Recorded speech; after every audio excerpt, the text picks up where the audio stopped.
How does a person stand up against their own family, their own church, their entire community, to fight an injustice they were basically raised to believe in? Well, that is the story of Beyers Naudé, a man who did exactly that. And if you stick with me, you'll understand the secret to his incredible, almost unbelievable influence. This was the question people actually asked about him. Now, muthi is a word for traditional medicine, but what they really meant was, what was his magic? What was his secret formula? How did this man win the absolute trust of the very people his own community was oppressing? That's the mystery we're going to unravel.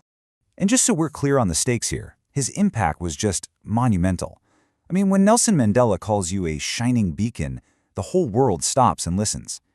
This single quote tells you everything you need to know about the incredible journey of a man who went from being a pillar of a brutal regime to a celebrated hero of liberation.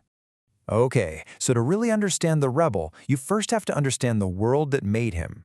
Beyers Naudé wasn't some outsider looking in. No way. He was the ultimate insider, born and bred in the absolute heart of Afrikaner nationalism. I mean, if you were trying to create the perfect supporter of the system, Beyers Naudé would have checked every single box. He came from revered Voortrekker stock.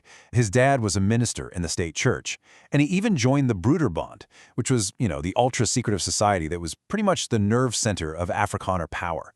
He wasn't just part of the establishment, he was its blueprint. And let's be really clear about the power of his church. The Dutch Reformed Church, or the DRC, wasn't just a place to go on Sundays. It was the moral and theological engine of apartheid. It actually provided Bible verses to justify racial segregation. It gave the whole rotten system a divine blessing. And Beyers Naudé? He was one of its leading ministers. But inside this man of God, this pillar of the community, a conflict was brewing. A moment was fast approaching that would force him to make an impossible choice: his church or his conscience. This was his turning point. That moment crashed into his life at something called the Cotslow Consultation. After the horror of the Sharpeville massacre, where police killed 69 peaceful protesters, some church leaders finally got together to gently question if apartheid was, biblically okay. Well, the backlash was furious. The Prime Minister himself demanded they take it all back, and under that immense pressure, almost all of them did. But one man refused. Beyers Naudé stood his ground, and in that moment, he broke from everything he had ever known. So what on earth could drive a man to throw his entire world away? For Naudé, the answer was actually pretty simple. He said it himself. This wasn't politics for him. It was his faith. He believed with every fiber of his being that fighting apartheid was a fundamental Christian duty. This conviction became the bedrock for everything he would do next. So this brings us right back to our big question. What was his muti? How did this privileged Afrikaner minister become one of the most trusted allies in the fight for freedom? Well, it wasn't magic. It was a strategy. A brilliant strategy, built on incredible courage and deep, deep empathy. The ingredients of his so-called muti were actually this powerful mix of 5 key things. It all started with truly understanding the needs of people.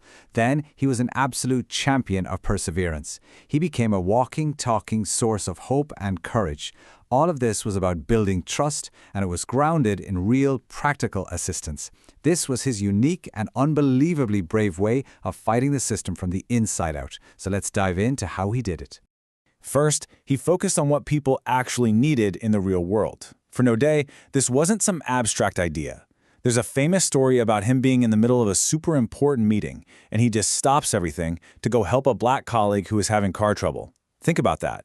He put a person's immediate need above a high-level strategic discussion.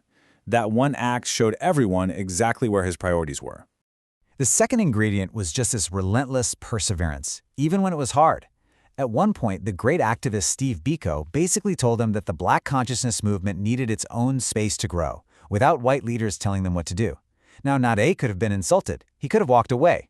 But instead, he listened, he understood, and he respectfully stepped back, continuing his work in other crucial ways. It proved that his fight was never about his own ego. It was always about justice. Third, and this is so important, he was a source of pure, uncut hope. In the absolute darkest days of the struggle, when people were being thrown in jail, tortured, and killed, that hope was a weapon. His unshakable belief that freedom will come wasn't just a nice thing to say. It was a defiant act of resistance that literally gave strength to people who felt like giving up. And that hope was absolutely contagious. It translated directly into courage. A fellow activist, John DeGruchy, described how Naudé could walk into a room just filled with despair and completely change the energy. He wouldn't just offer sympathy. As DeGruchy says, he would open up possibilities. He made people believe that even when things seemed hopeless, there was still a path forward. And to really get just how much courage this took, you have to understand the danger. In 1985, Naudé himself pointed out that in the previous year alone, the government had detained an estimated 15,000 people. 15,000. This wasn't some philosophical disagreement. People were disappearing, and he was doing all of this, offering hope, providing help, right under the nose of a violent, paranoid regime. That, right there, is the definition of bravery. Now, for taking this stand, he paid a heavy, heavy price. He was totally cast out by his own people. But history, well, history has a funny way of getting the last word. So let's look at the final chapter of his incredible journey. His life was just a complete 180. The man who was branded a pariah, an outcast from his own tribe, became a true national hero. The minister who was kicked out of his church was then praised by the leader of a new, free nation. Banned by the state, he became a hero of the people. The man they called a traitor became a global symbol of humanity. It's one of the most powerful stories of moral courage you will ever hear. And his vindication wasn't just spiritual. It was carved in stone and written on signs. The world honored him with awards like the Robert F. Kennedy Human Rights Award. He was nominated for the Nobel Peace Prize. But you know what? Perhaps the greatest honors came from right at home. A public square in Johannesburg and a high school in Soweto, the very heart of the struggle, are now named after him. So in the end, his Muthi was never a secret formula. It was humanity. It was courage. He was more than just an activist. To the people, he was Bey, Uncle Bey. And his name became this powerful symbol of hope, not in fancy boardrooms, but in the dusty streets of the townships, where it mattered the most. And so the story of Beyers Naudé leaves us with a really deep question, not just about history, but about us, right now. His life is this incredible testament to the power of one person's conscience against the crushing weight of the crowd. It challenges all of us to ask ourselves, what does it really take, and what would we be willing to risk to stand up for what we know is right?